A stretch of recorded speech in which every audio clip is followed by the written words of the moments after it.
Hey, welcome back, faithful politics listeners and watchers. If you are watching us on our YouTube channel, we're really glad to have you. I'm your political host, Will Wright. Your faithful host, Pastor Josh Bertram, can't be here today, but today we are honored to have back with us Katherine Stewart, world-renowned religious reporter, the best there is out there in the biz, is out with a new book, and it is called Money, Lies, and God. Oh wait, where's the subtitle? Inside the movement. It's at the top. Inside the movement to destroy American democracy. And we are so glad to have you back, Katherine. Thanks for being here. Thank you so much. It's really great to be in conversation with you always. Yeah. So I have to tell you, when I got the advanced copy, I generally try to read like 2 or 3 books at a time because I'm crazy. But I elected to read your book alongside Ann Nelson's book, The Shadow Network. And now I can't look at the world the same anymore. And I got to ask, before we kind of get into your book, like, how do you, I don't want to say how do you live? How do you like just exist without seeing traces of like the religious right everywhere you turn? I think it's like one of these things that once you see it, you can't really unsee it. As you know, my interest in this issue began 16 years ago when something called a Good News Club showed up in our daughter's public elementary school in Santa Barbara, California. And at first, it just sort of looked like this nice initiative driven by some local personalities. And, they say they just want to teach Bible study from a non-denominational standpoint, which actually I later, I thought meant non-sectarian. I was really naive at the time. And then I discovered this small, seemingly local program was part of a national effort. And that national organization was part of a much larger war on public education.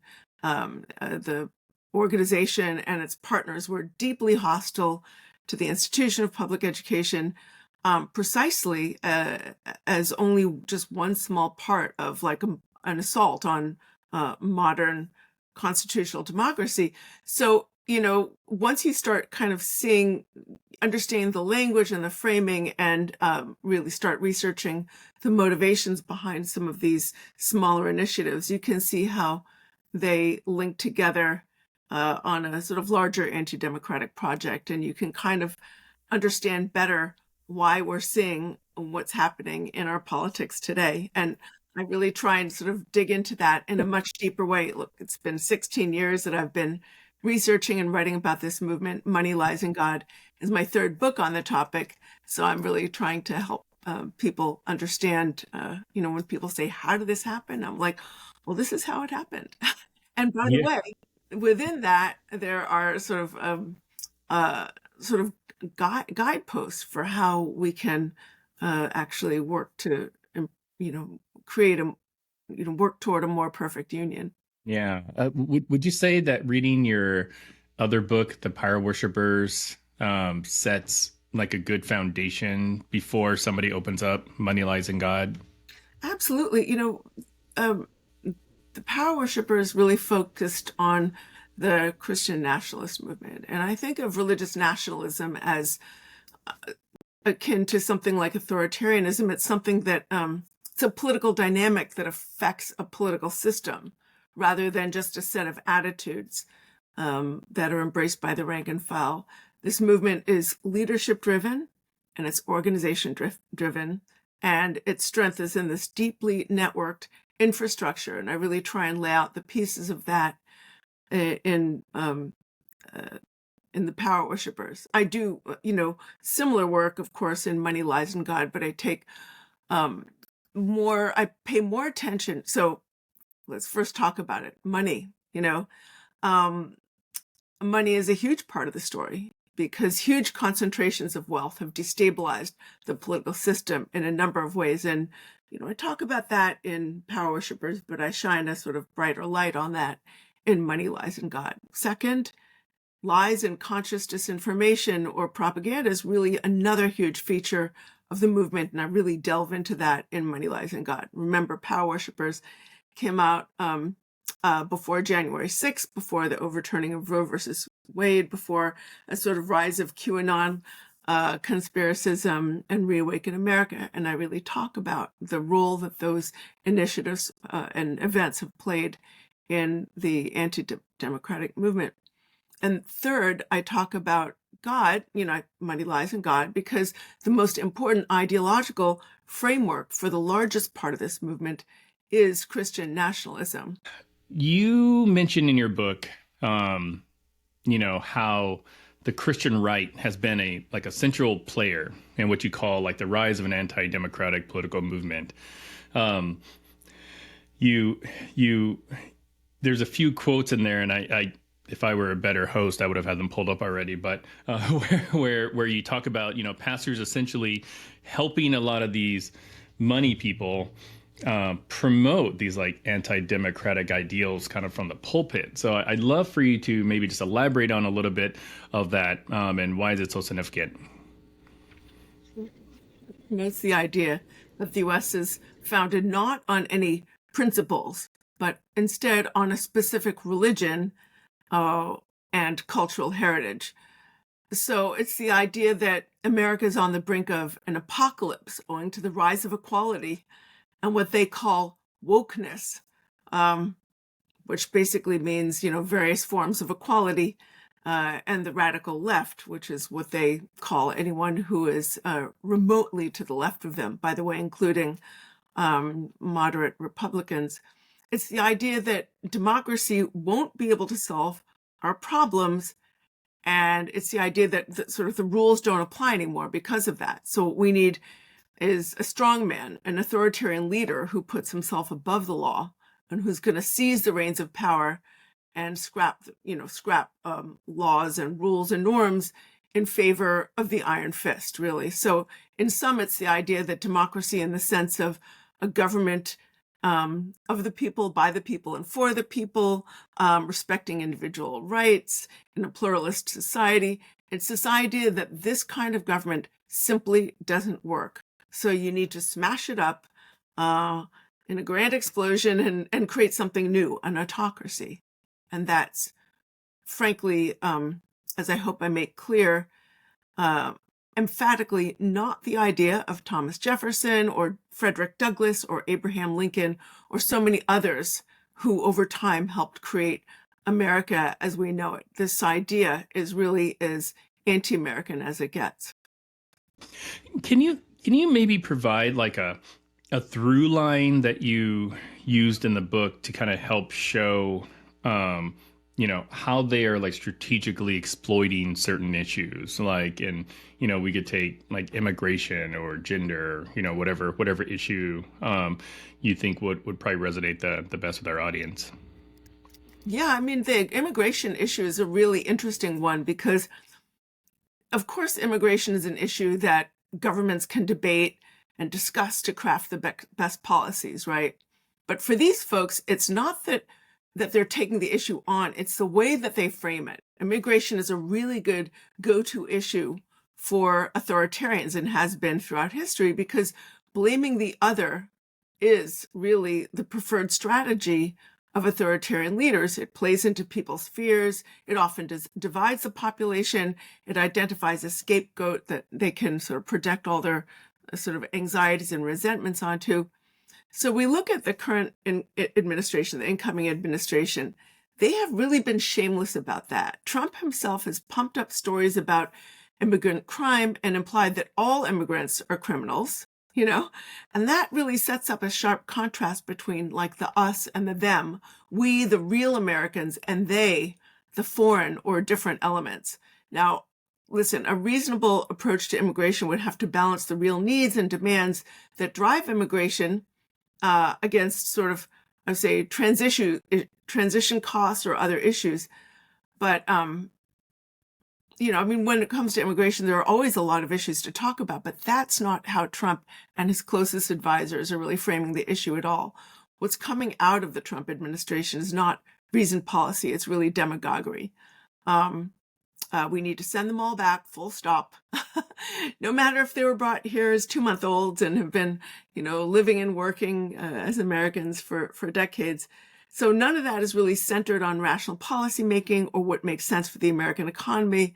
or any other sort of features. So again, it's not that they made immigration the salient issue. It's really the way that they've done it that is really the big tell. And that's something that authoritarian leaders have done over time around the world and throughout history. They need a scapegoat.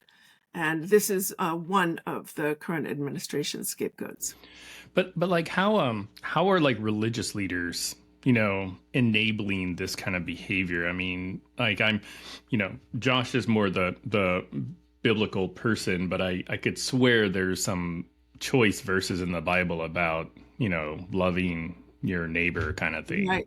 So like how are the religious right, taking the immigration issue to, preach to their congregation, that everything Trump says about immigration is correct?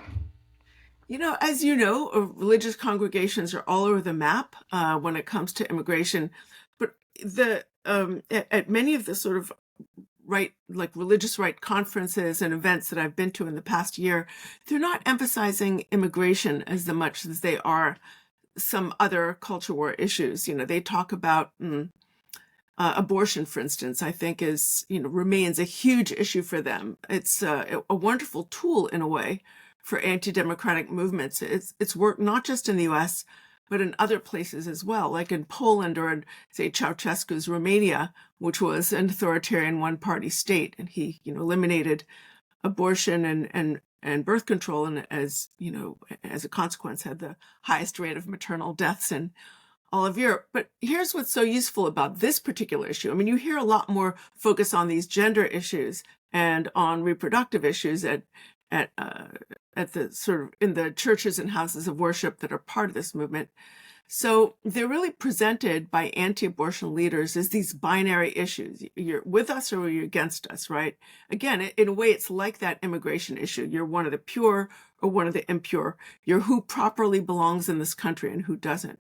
So it makes it easier for them to message voters. They can say you're either pro-life or against life, right? So it's this very binary issue. Second of all, it really demonizes the political opposition. So there's a really curious pattern, I think, if you pay attention to the way folks who are pro-choice are talking about the issue. They're often going to at least make some effort to say something along the lines of, I respect the views on the other side, but I disagree with them, and here's why. But you almost never hear the same thing on the other side, because the way they present it, if you support reproductive rights in any form, you're anti-life and you kill babies, and thus you are irredeemably evil. So it really functions well for them. It's the other reason, frankly, is because abortion takes away restrictions on reproductive rights, take away people's rights. It grants the government tremendous power over individual lives. It steals from them their ability to make the most impactful decisions in every way. It controls their futures. It puts a government in people's bedrooms. It turns doctors and nurses into spies. It chases people across borders. It's a terrific issue for control. So it's a really good issue for authoritarians. But here's the thing, it's tied to religion. So people can vote as they consider themselves pro-life voters, and they see their vote as actually a religious act. And that makes them perfect candidates for religious nationalism and turns them into effective tools for a theocratic government. You just said something that I've never really considered, which is why it's great to read your stuff, but and talk to you.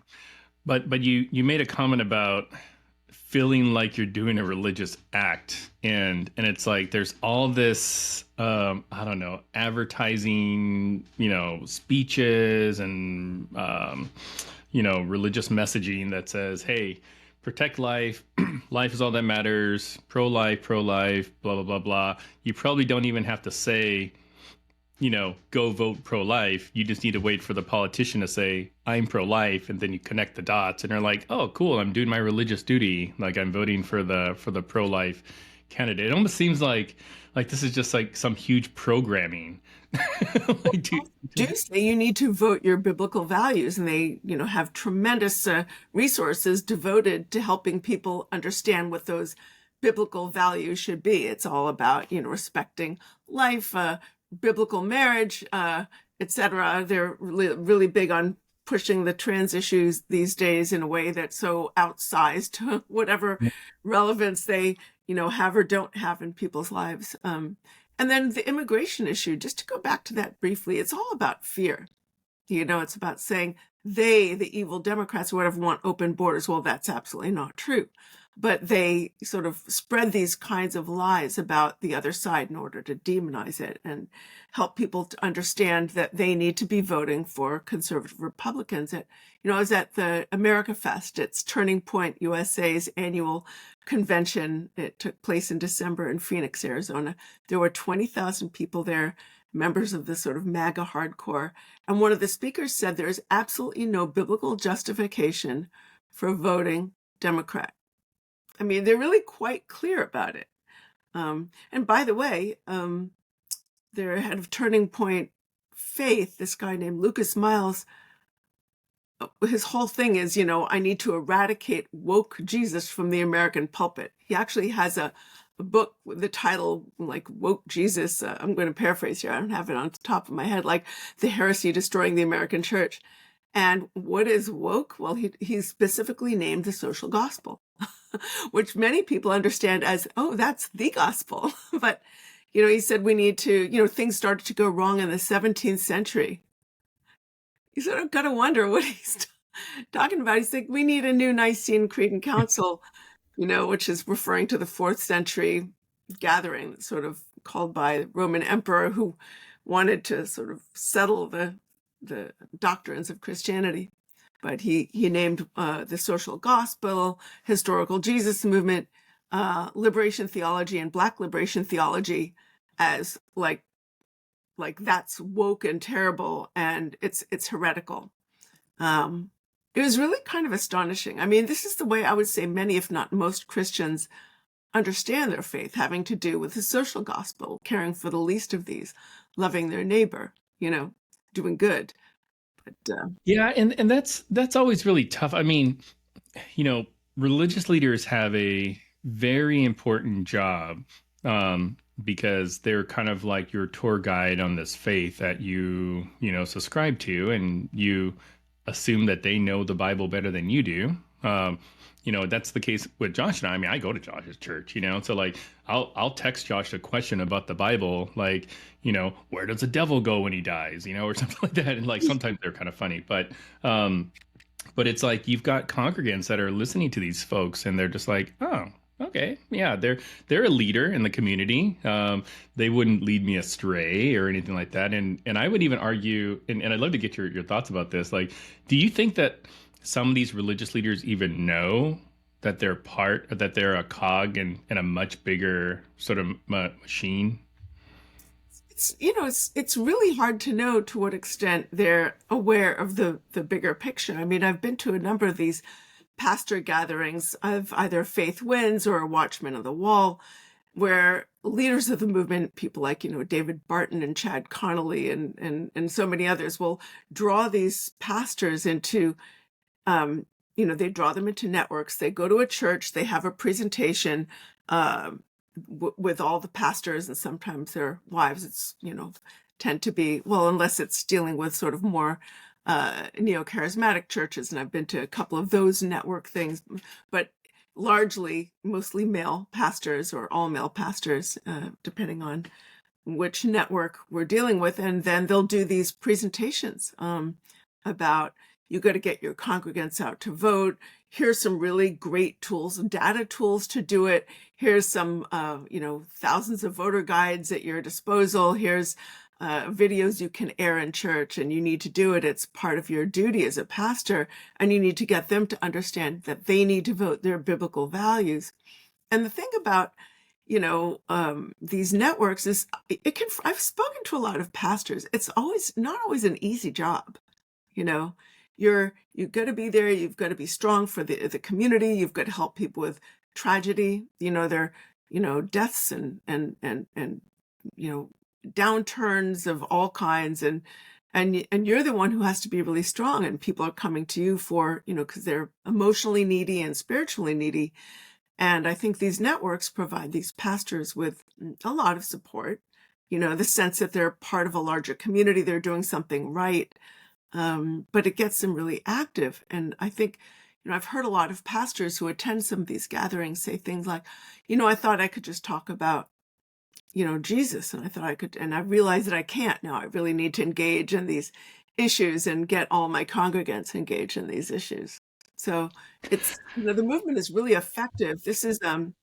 They're also really effective. And I have to say, for every way that they've been effective, those who disagree with the sort of anti-democratic agenda can take note. And we wouldn't, of course, wish to emulate any dishonest or craven tactics, but we could, see how they're reaching out to people. So, for instance, at Turning Point USA's America Fest, one of the speakers talked about how she's like, well, if there's an election in November, don't start doing voter outreach in September.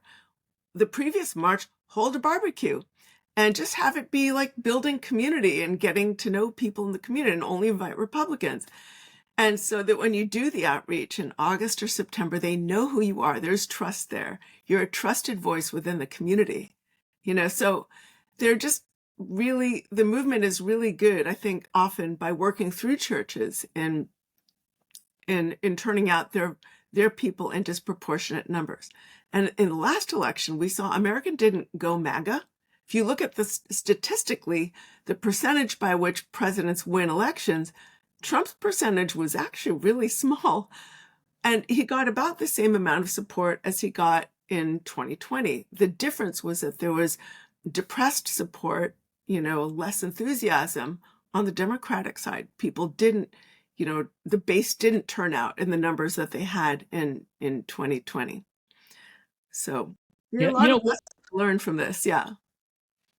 One thing I found surprising that you include in your book was the role that like institutions of higher learning play into this whole scheme, if you will. And one in particular that you mentioned was the Claremont Institute. Can you talk a little bit about like what the Claremont Institute is and kind of like what their part is in the big scheme?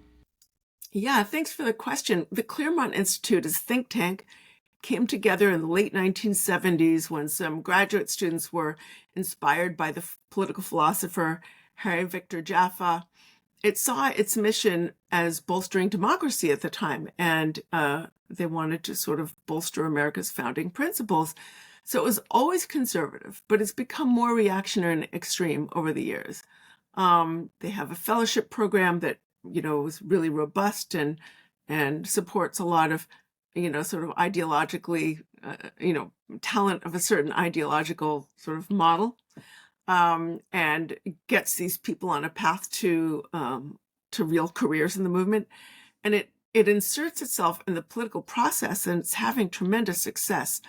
Today, a number of members of the incoming administration or the nominees are Claremont Society affiliated. I think just offhand of Michael Anton and Russ Vogt.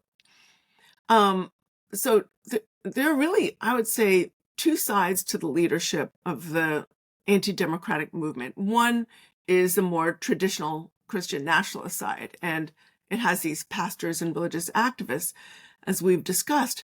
But the religious right has formed a crucial alliance with the New Right, which is centered on the Claremont Institute and Heritage Foundation and some other like-minded think tanks.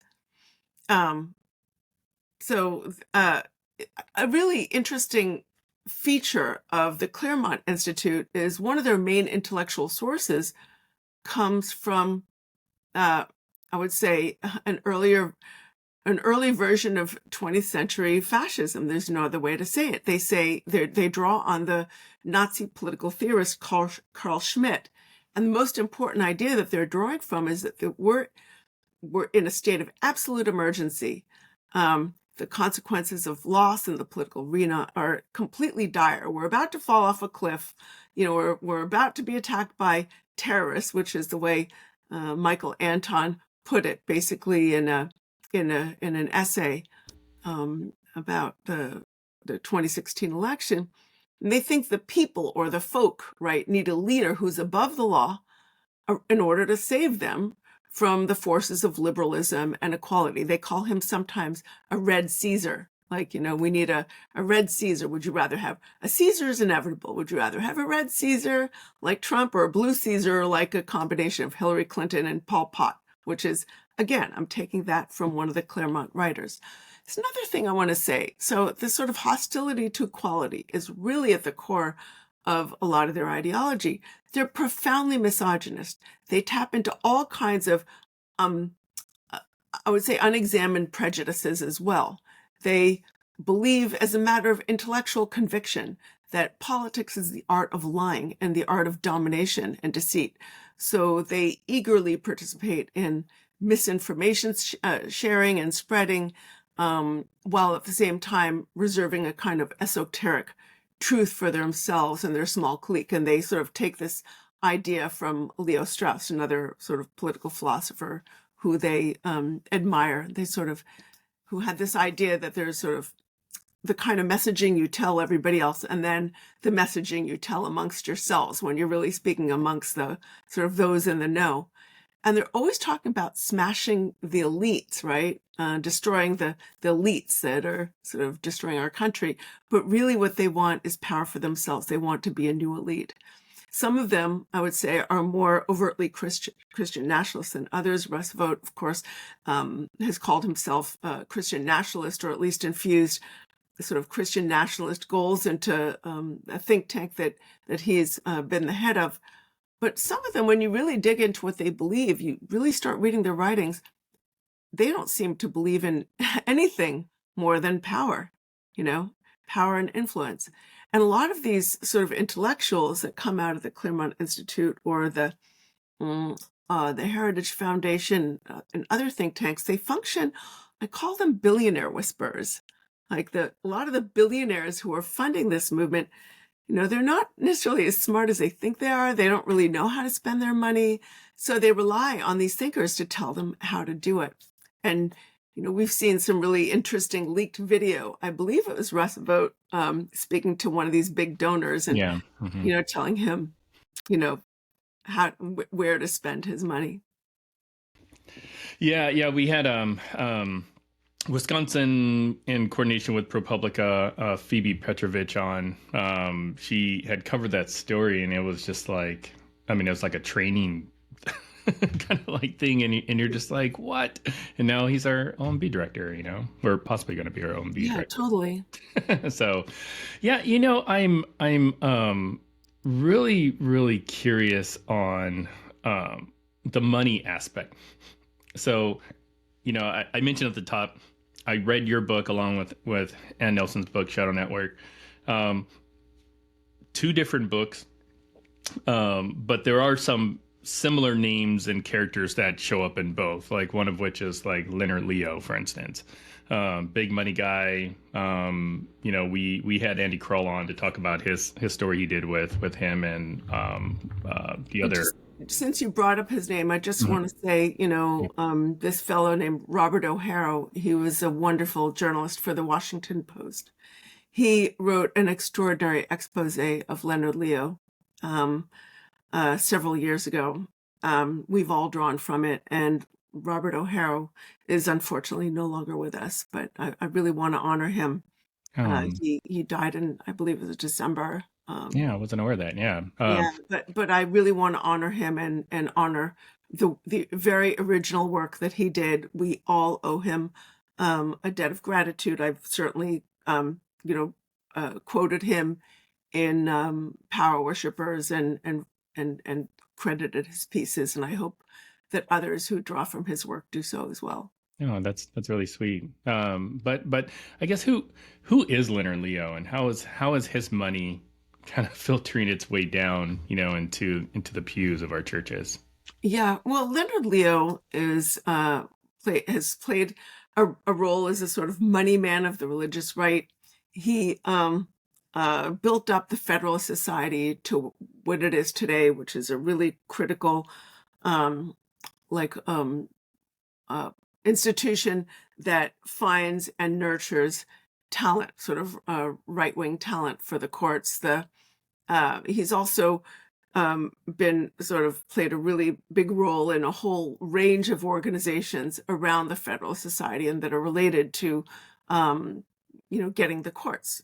Years ago, Leo said that he recognized that many of the policies he wanted for America would never pass if they were put to a vote. So he thought, well, if you change the courts, if you can control the courts, you can control the country. And it became really clear to me as soon as I started researching Good News Club 16 years ago. It was like, how is it legal and possible for this fundamentalist club to come into our public school and confuse little kids who are too young to read, into thinking that their school endorses this particular form of religion? Well, it's because the right-wing legal sphere has been very clever and very strategic in, over time, building up the right cases to bring to the right courts to create these novel legal building blocks that would end up destroying the separation of church and state. And they're more than halfway there. So it's really interesting that, Leonard Leo is a really sort of pivotal figure in this movement, but there are many other pivotal figures. The movement doesn't have any particular, key leader or king, you know what I mean? It's really like the leadership cadre is very strong, and it's as strong as it is because the movement is also organization driven. So as we've seen with people, when one leader blows up, and this is over a sex scandal or whatever, we saw that happen with who was that, Falwell, or Falwell Jr. yeah. I mean, there are others to take his place, and so that's one of the reasons that the movement is as strong as it is. So, I mean, but like, are these? I just want to mention one more thing about it. Go ahead. Sorry. And it says something about the funders too. So here's the thing about, so Barry Side. So the movement's funders are, include people like Barry Side, who is Jewish, the Corkeries, who are Catholic, the DeVos Prince family, Juggernaut, who come from a more sort of reformed tradition, evangelicals like the Wilkes brothers, like Tim Dunn. So religiously, they're all over the place. But what they really are after is a kind of policies that are going to not only justify their massive concentrations of wealth, but also increase them. They want their wealth validated and increased. So Barry Side donated $1.6 billion, $1.6 billion, to form an organization called the Marble Freedom Trust, which is supposed to funneling money into these, right-wing and anti-democratic politics. Who does he put in charge of it? Leonard Leo. Now, do you think Barry Side really cares about same-sex marriage? I don't think so at all.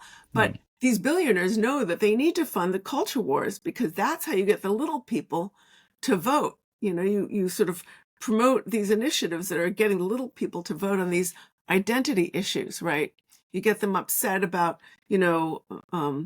abortion, or, get some, trans issue over there, which is like a massive distraction for the right. They love it because it just, it's an identity issue that frankly has very little relevance to most people's lives. So they get people focused on that, and then they're not looking at the fact that they're supporting politicians whose policies are actually, destroying their public schools, eroding rights for the workforce, making it harder for American families to succeed. They're really afraid of a population that might sort of adopt what they think of as socially destabilizing moves, or moves that are going to sort of interfere with their accumulation of wealth. I think it's hard to, this may be a side issue, but I think it's hard to grasp the extent to which these very rich people, these, multi-millionaires and billionaires live in these silos. They almost like live in these islands. And so they're surrounded by people who are affirming them all the time because their salaries depend on it.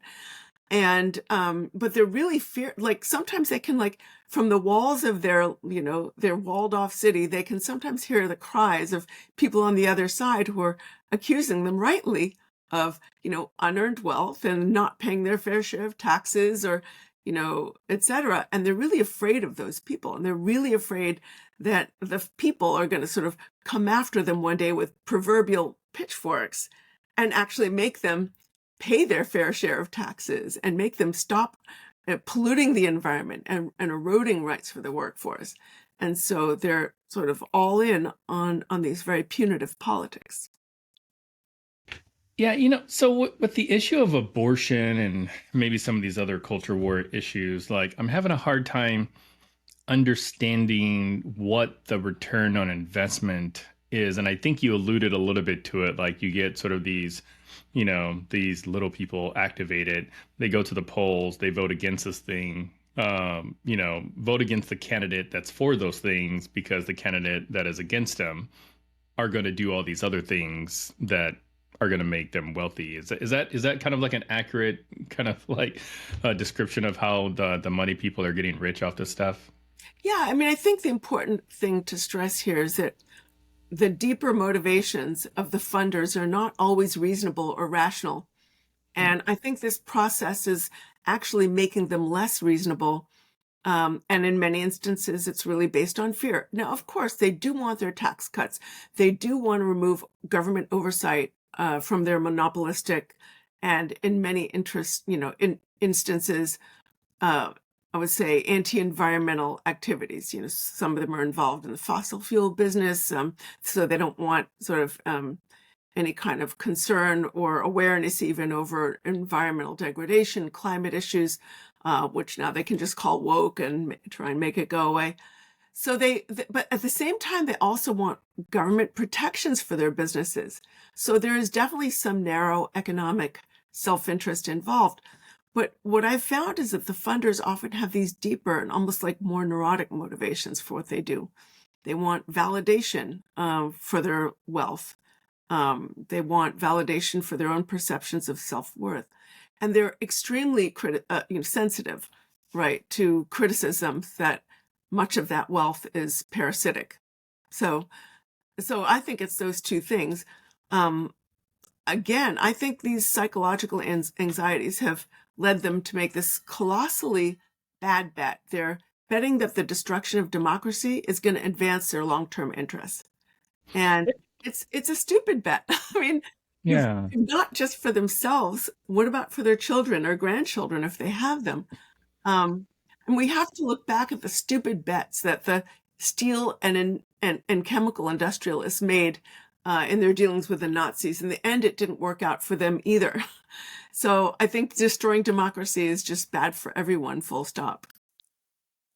Yeah, I mean, I'm a I'm a part of a couple different really wild Facebook groups that I joined around like the COVID-19 vaccination debacle, and one of the Facebook groups I'm a member of are like for all federal employees. Basically they're just like, I'm not getting the jab, and there's all this sort of like MAGA right leaning stuff, and with the announcement about severance buyout for government workers or whatnot, it's really interesting, and maybe I could be guilty of a bit of Schadenfreude, I'm sure, but like that there's like post on there like, yeah, finally Trump is going to give it to them, and then there's like posts like, oh wait a minute, I think this might affect me. Oh wait a minute, this is a terrible idea.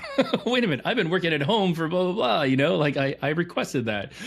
And then you're just like, oh, so people are now realizing that the person that you supported may not necessarily have your best interests at heart, which I mean, that's funny but not funny because real lives, whatever. But I am curious though, like, why isn't all these money people trying to go after like the Johnson Amendment or something like that? If like, I'm sure they could probably fund a pretty significant and effective campaign to get that, so then they don't have to worry about handcuffs are off kind of thing. The handcuffs are off. I mean, the Johnson Amendment has been dead on the water for a really long time. I was at Ralph Reed's Faith and Freedom Coalition sort of annual gathering. It's called Road to Majority. And there was a speaker there from First Liberty Institute who made a joke. He said, he was talking about all the stuff that all the great stuff churches are doing to basically campaign. And a woman raised her hand. She said, I'm really confused. Like, what about the Johnson Amendment? Is that still happening? And he joked, he said, well, if a tree falls in the forest and nobody hears it, did it really happen? And the entire audience laughed. And he said it's never been, like, not a single church has been prosecuted for the Johnson Amendment. And if somebody wants to mount a case about that, we would love to take it. Wow. Yeah. So Yeah, it seems like the only churches that seem really concerned about the Johnson Amendment are moderate and progressive churches that are like, oh, we don't want to violate the rules because, we respect the rules. But this is a movement that frankly doesn't respect the rules because it doesn't respect democracy. It's really defined more by what it wants to tear down than what it wants to create. I think the versions of what it seems to want to create harken back to a fantasy of the past that never actually existed the way they think that it did. This is a question I probably should have asked you earlier, but you you mentioned the Christian right. Power worshippers kind of focuses on Christian nationalism. Like, are the two the same? And if not, like, what are the ways in which they're different?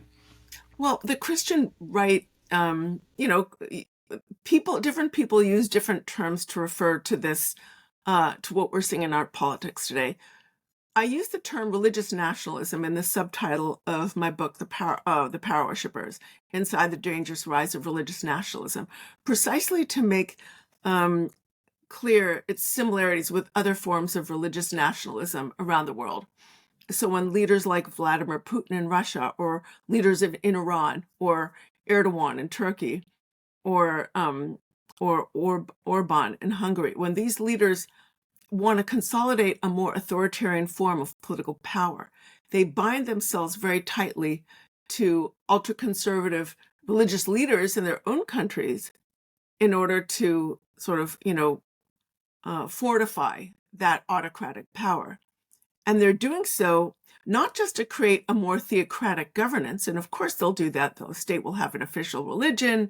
Their laws may, be based to varying degrees on certain holy texts, but also to squelch any criticism, any investigation of their cronyism and their kleptocracy, and the way that they're handing off pieces of the public treasury to loyalists, to squelch any investigation of harmful things they may be doing to their own people. And these are honestly best described as autocracies with very little tolerance for political opposition and very little tolerance, a suppression of free speech. I mean, one of the things that these autocratic powers often do, and sort of these religious nationalist autocratic powers do, is they arrest journalists, they arrest academics that they don't like. I mean, if you're in Russia, there's a lot of people falling out of windows. There's just like a lot of really terrible stuff that happens in these contexts.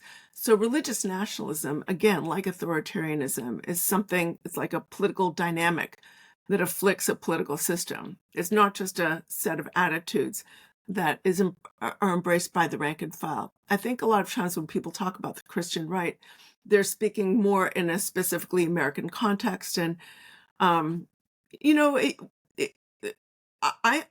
think that people, everybody sort of views, all the different writers who cover this stuff come from different perspectives and emphasize different features of the movement. And I think it's wonderful that people are using the language that makes sense to them in order to describe it.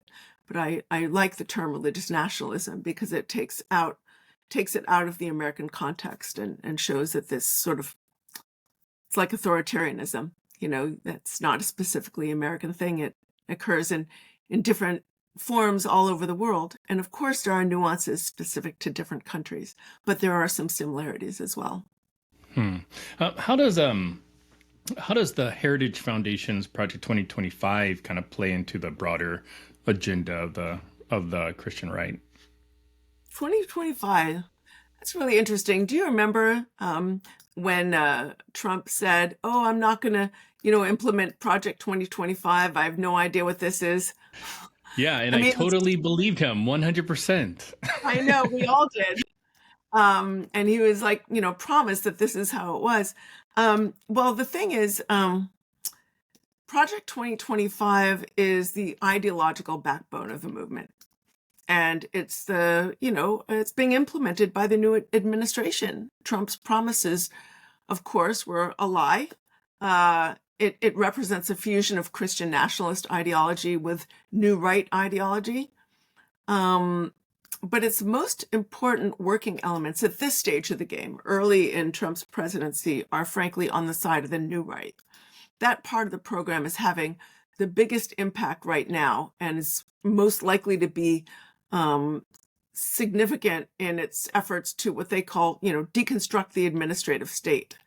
I talk in Money, Lies, and God about what they mean by that. What they mean by that is frankly delusional. It comes down to little more than the simple destruction of vital government functions. It's political performance, and it's performance at the expense of actual governance. It's at the expense of actually making life better for the American people. The consequences of this destruction are going to come due over time, and in the meantime, there's going to be a lot of suffering. So you've got to ask, why does somebody like Russ vote? He's a bona fide Christian nationalist, architect of Project 2025. Why does he want to destroy the administrative apparatus that holds together everything from air traffic control to national parks to VA suicide hotlines or health research grants? Like, why does he want to do that? And it comes down to the hatred of expertise. So these folks have basically projected their own anxieties and frustrations with the culture onto a supposedly demonic Borg, and they treat government as a synonym for oppressive bureaucracy. Their ideology valorizes exercises of what they see as masculine power, and that simply just doesn't leave space for professionalism and accountability and expertise, which are things that a modern democracy needs to function well. Yeah, I see a lot of, this angst against expertise with like the fundamentalist movement, because if I recall, there was a big push against, viewing the Bible as anything else but inerrant. And as, Bible colleges started popping up and people really start to look at the stuff and archaeology and, like folks are looking at the Bible in a completely different way. I've got a book, like we talked to Trimper Longman. He's a biblical scholar, really great guy. He wrote a book called The Old Testament as Literature. And at the time I didn't realize like how sort of like taboo that probably was for him to do like an Old Testament as literature.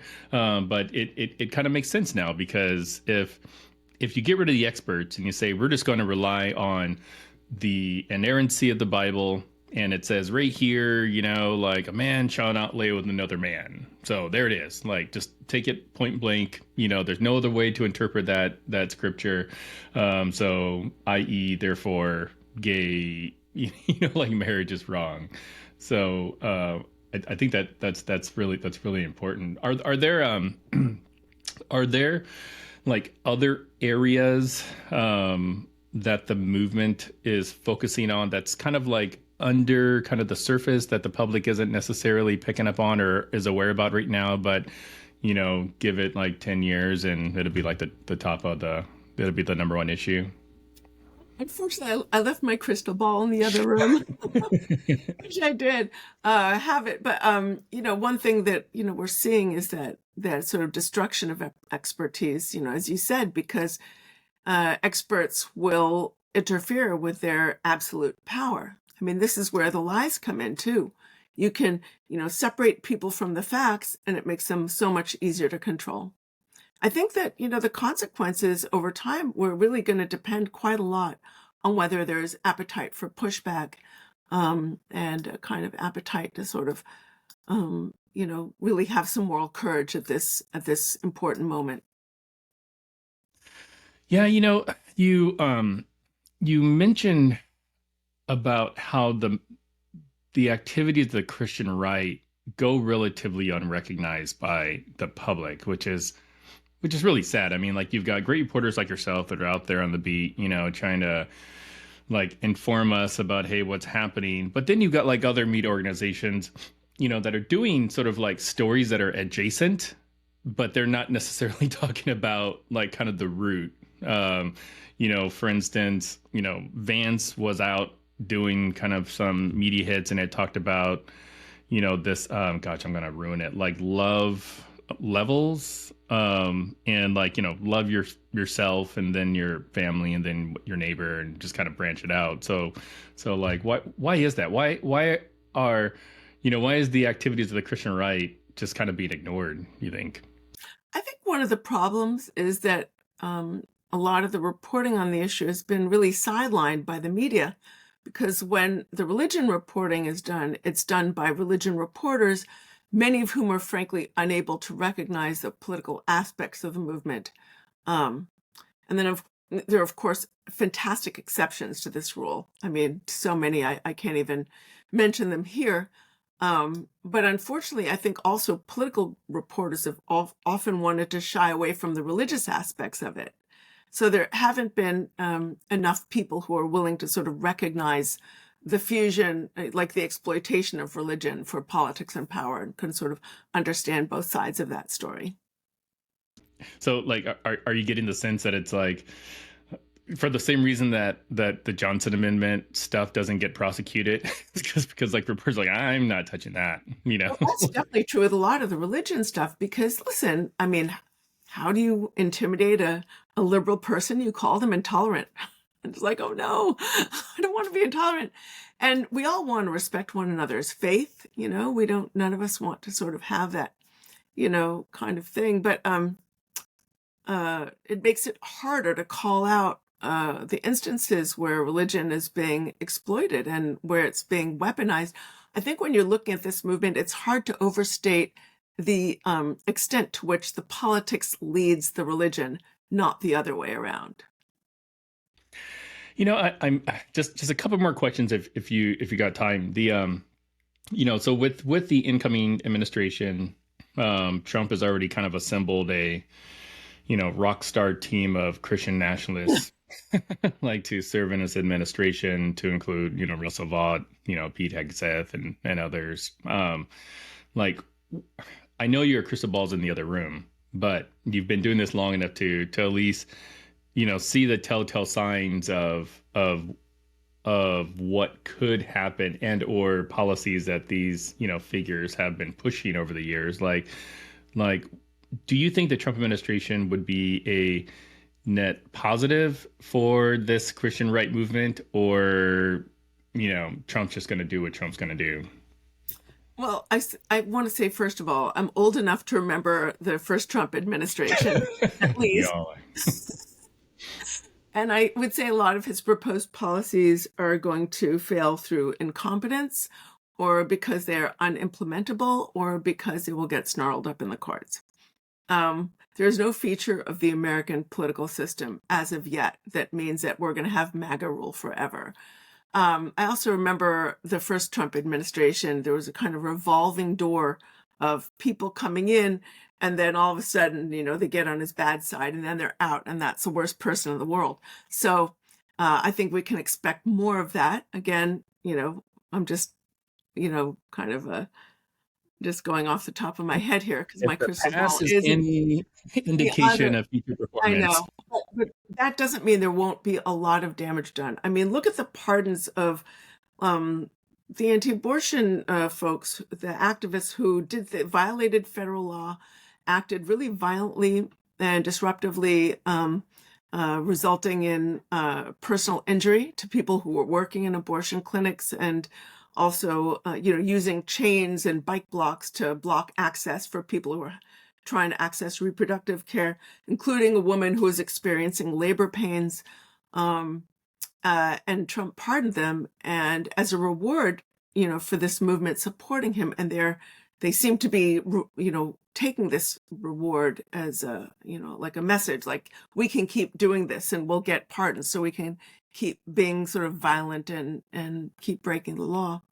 Look at the pardon of the January 6th insurrectionists. We know what they did. We saw it we've seen it on TV. They attacked police officers. They, attacked the Capitol. They were, incredibly violent. And he's done these blanket pardons, and he's basically saying, he's setting the stage for a kind of cadre of people who will be absolute loyalists and who will be willing to do a similar thing if he just kind of says the word. So, I mean, that's just to start. It's just like two little things that he's The done that appetizer. are going to be bad.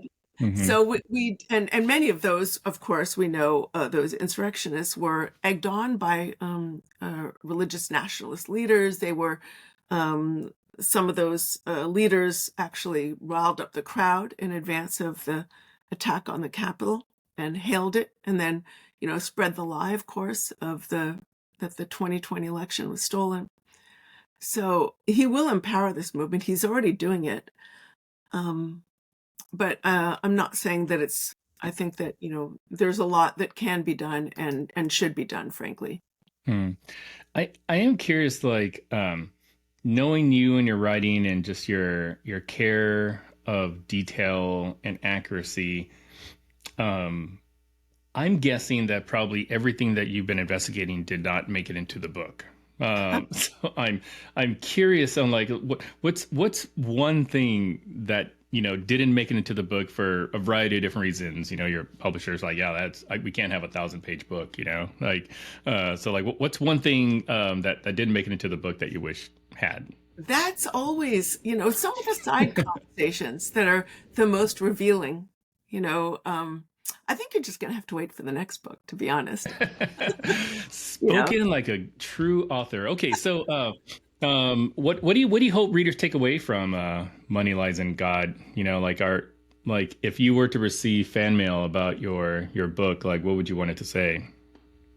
I really want people to understand when people ask, how did this happen? I feel like I've written my 3 books to show how it happened, right? But sort of within that sort of explanation of why it happened and how it happened are recommendations about things that we can do. Like, I think that on the sort of pro-democracy side, there's been a lack of investment in infrastructure. It's not that there's not money on the pro-democracy side, but people tend to invest in individual politicians or sometimes in technocratic solutions or in policy groups that are operating in silo. We need people to talk to one another, and we need to work in sort of a much broader base. And that points to the fact that we're going to need a big tent. We need to not, abandon the purity test. We're not going to agree on everything, nor should we in a democracy as large and pluralistic as ours. But if we can agree on the core principles of democracy, of equality and pluralism and justice, then I think we can work together a lot. I really wanted to show the movement's determination and their tactical strategies in order to encourage people on the pro-democracy side to be determined. I remember, David Barton, who I've featured in each of my books. In my last book, I called him the Where's Waldo of the Christian nationalist movement because he's everywhere. He's Yeah. doing this, he's doing that. He's, working with politicians, he's working with pastors, he's got these various initiatives.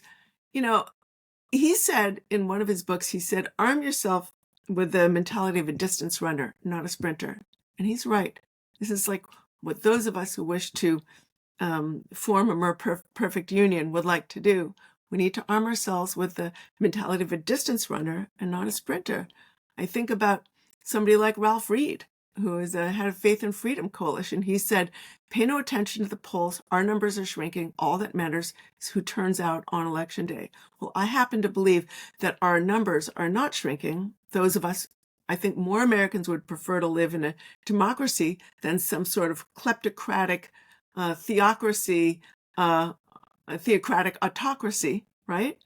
Um, but what we really need to focus on is turning the numbers out on election day, not taking voters for granted, speaking to people in sort of terms and language that they can use and help them really understand how this relates to their own lives. So, so there's that. Wow. Well, so this episode is released on your book release day. Oh, If you, but we recorded before your book release day, so we're actually in the past if you're watching this. So like, assuming we go in the future, how can people get your book? Where is it sold? so much. You can get it anywhere books are sold. Um, uh, uh, am I allowed to talk about Amazon Yeah, more? you can. I mean, whatever. It's On Amazon Bookshop. You can ask your local book dealer to carry it. And you can follow my work at katherinestewart.me. I am on Blue Sky as Katherine Stewart at Blue Sky something. And I'm also on Twitter, Kath S. Stewart. There are two S's. So I remain on that platform as well. got it. Are you posting to both? Yeah, a little bit, but I'm kind of shambolic about my social media engagement. I have to say, I'm not like one of these people who's like posting constantly. Yeah, And yeah, I got stuff to do. I got articles to write. I got yeah. great people like you to talk to, and yeah, Yeah. Yeah, and I'm glad to see that you're still calling it Twitter. I had an argument with a friend of mine. He's like, "It's X." And I'm like, "As long as I can still type in twitter.com and it takes me exactly. to the website, it's Twitter." I was like, because why else would that exist? I So, there you of Twitter. I just want again, why are we allowing all these billionaires to Bigfoot all over our politics? Why is the Trump administration putting somebody like Musk in charge of, you know, uh, OPM. cutting services for poor people or people who are struggling to make it work? I mean, these kinds of schisms within, what the movement claims it's doing and what it's actually doing, these can be highlighted and they should be. Mhm. Yeah. I mean, imagine if like, Leonard Leo was Elon Musk. I mean, we'd be in all kinds of trouble, but Well, he's got what? he's got Musk-like money at his back, so they can spend $230 million a year from Marble Freedom without touching the nut. So a lot of money can buy a lot of law and influence politics in a big way. And we need to sort of address that issue of money in politics as a sort of longer term goal.